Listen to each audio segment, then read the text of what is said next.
5 things that are worth your money o mga bagay na sulit pagkakagastusan na talaga namang may kanya-kanyang entry. May mga lymphatic something ba ako Lymphatic drainage, I don't even know what that is. Massage. Yung lymph nodes mo, drain nila through massage, facial, Okay, ganyan. worth it. Ikaw? I've never had that kasi, so hindi ko Lymphatic. alam. Oo.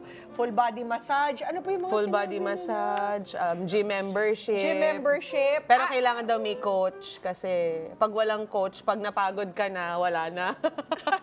Walang magpupush sa'yo.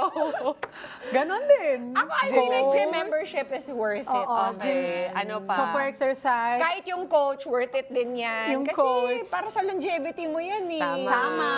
Oh, so isa pa lang yun. Isa pa lang yan. Apat Pagkain. pa. Pagkain. Basic needs. Basic Yes, needs. basic Of needs. course. Pangatlo, Pangatlo, Gusto ko yung na-mention nilang aircon. Aircon Hindi ko is kaya nung a walang necessity. aircon I'm sa bahay. sorry. So aircon. ganun ba? Yeah. Unless bigyan mo ako ng lugar na maliwalas. Sige Sa na park, nga. maaliwalas. Let's go to the kung park. hindi, bibili ako malaking banga. Para Ano yung baka? Nakababad ka sa Oo, tubig. pag mainit na at walang aircon. Jar. Malaking Oo, diba? Yun na yung jar. cold plunge ko. Wow.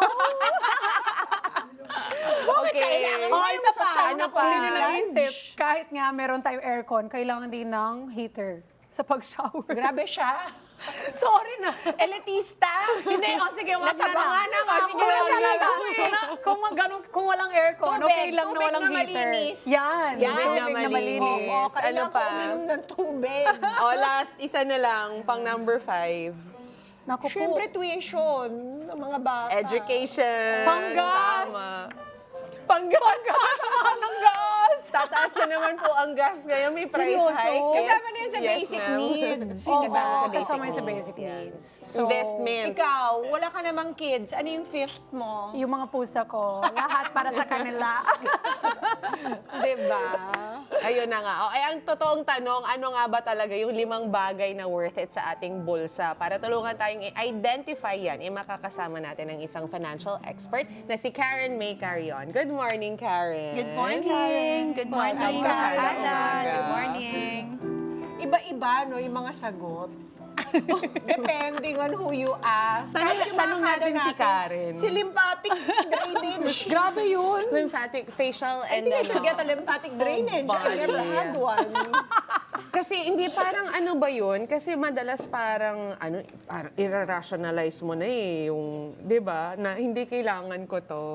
'Di ba? Oo. Pero hindi naman talaga, lalo na yung mga parang I-justify mo. Oo, i-justify mo. Parang nagiging practical ngayon yung luxury. Yung luho. Ganun ba? totoo. 'Di ba? Tama. Karen, ikaw ba? Ano yung 5 things that are worth your money? Actually, marami pong worth our money. Depende po sa iyong situation, depende po sa kailangan mo, at depende sa iyong gusto. Okay. Nakaka-beauty queen naman yung sagot mo. Ikaw nga, Karen. ano nga yung sa'yo, ikaw, pag tinanong ka bilang isang financial expert, ano yung Okay. 5 para sa'yo? Okay. Yung 5 po para sa akin, syempre as a financial advisor, as a financial expert, pupunta tayo dun sa yung mga kailangan. Yan. Okay. Una, binanggit na po kanina is yung basic needs. Okay, basic Yan. needs. Food, shelter, clothing, house utilities. Paano ba ikaw makakatipid? Yan, sa pagkain, wag nating dalasan na lumabas. Magluto Yun. tayo sa bahay. Okay. Pag transportation, kung dyan lang naman sa...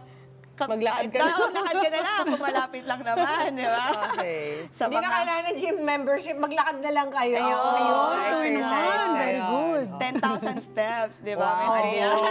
Number 2. Ano number 2 Ayan. mo? So, sa number 2 ko, yung savings and emergency fund. Oy.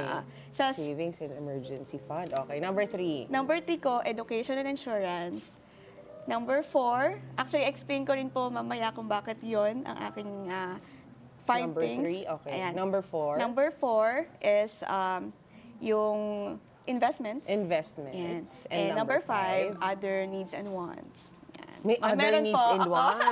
Yes, Pag may for me- budget, pag may extra budget Yes, ba pag yan? may extra- Yan, pwede pag may extra mga budget. travel, dyan papasok yon. Yes. Okay. Bakit ba yung mga kabataan natin ngayon, iba-iba at yung mga parang, yung mga 5 things na minention nila, parang medyo mababaw lang eh. Diba? Yung parang luho tuloy. luho Oo. Oo, hindi siya talaga. Kumbaga, well, iba-iba naman kasi yung tao, di ba? Siya, Totoo. kagaya ng na-mention mo kanina. Bakit kaya nagkakaganoon? Kasi dahil gusto nila na sumaya. Yan. Sabi nga, ngayon, hindi na obra yung money can't buy happiness. 'Di ba? Kasi may mga bagay na worth it na kailangan mong bilhin or kailangan mong pagkagastusan para sumaya ka. Like for example, yung travel, eat out, yan, new shoes, new bags. Kasi ang matawag dyan, yung mga wants. Yan, sinabi na po kanina, wants is, yan yung mga nagpapakulay. Yan yung mga nagpapaganda ng buhay natin. Yan. Pero tama ba na yan isa sa mga 5 na pinaka-importante? Oo. Di ba? Actually, for me po, pang huli ko siya.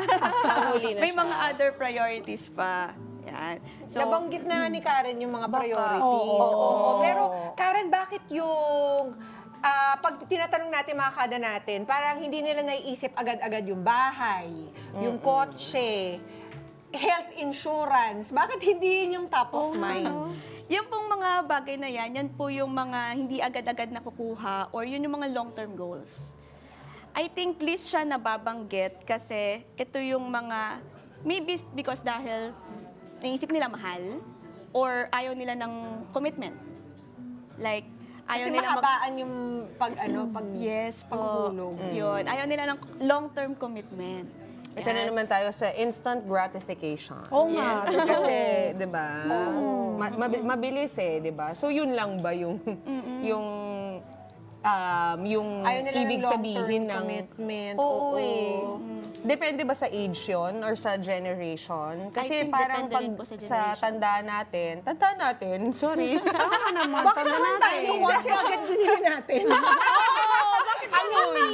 Aminin natin. Di ba? Hindi tayo masyadong matalino, no? But you know what? Necessity kasi yon sa trabaho natin. Pero kailangan magandang kotse. You rationalize the, di ba? Yung naman kailangan luxury magandang item kotse nun. nagiging practical eh. Let's get together. Sunday 25. Sunday 25.